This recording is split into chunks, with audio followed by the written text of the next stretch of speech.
सगळ्या लाडक्या बहिणींनो आपल्याला नमस्कार. सगळ्यांना स्वागत. सगळ्या लाडक्या बहिणी लाडके भाऊ गेले तिकडं आहे. तिकडं लाडक्या भावाला देखील खूप खूप शुभेच्छा. खरं म्हणजे काका भेट ठरली होती तर जाहीर सभा झालेली आहे. आता मला वाटतं परत सभेला यायची गरज नाही ना.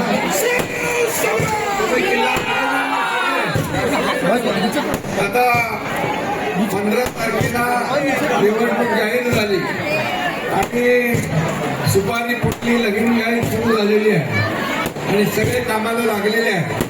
खरं म्हणजे गेल्या 3.5 वर्षामध्ये महायुती सरकारने केलेलं काम आपल्याला लोकांपर्यंत पोहोचवायचं आहे. पण फॉरेनचा विषय या ठिकाणी शुक्ला कंपाऊंडचा 500 घरं आपण वाचवली आणि आता ओसीचे जो विषय होता तो पण केला, पागडीचा केला. पागडी मुक्त मुंबई, पागडी मुक्त मुंबई करण्याचा निर्णय ऐतिहासिक आपण घेतला आणि गेल्या 2.5 वर्षांनी मुख्यमंत्री असताना आता देवेंद्रजी मुख्यमंत्री असताना आपले जी काही काम सुरू आहेत मुंबईमध्ये हे आपल्या सगळ्यांना माहीत आहे.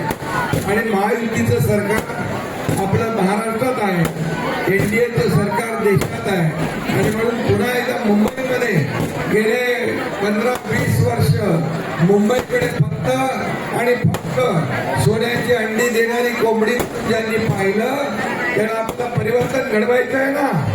मुंबईचा विकास करायचा आहे ना. मुंबईला चांगले रस्ते पाहिजे ना.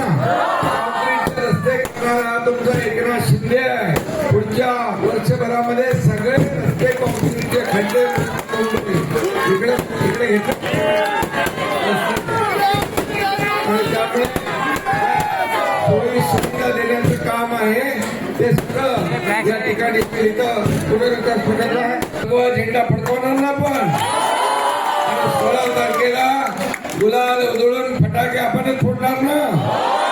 आणि सगळ्यांना मी मनापासून शुभेच्छा देतो. सभी मेरे लाडले बहनों को भी, भाइयों को भी बहुत बहुत धन्यवाद. सगळ्यांना खूप खूप धन्यवाद. आपल्या सगळ्यांना शुभेच्छा. 16 तारखेला फटाके फोडायला मी नक्की आपल्यामध्ये येईन आणि म्हणून आपल्या सगळ्यांना एवढंच सांगतो की मुंबई आपल्याला आपला अजेंडा आहे विकास. आपला अजेंडा स्वच्छ, सुंदर आणि निरोगी मुंबई करणे आणि म्हणून विकसित मुंबई करणं.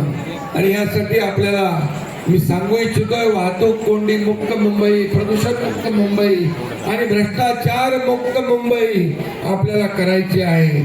आणि त्यासाठी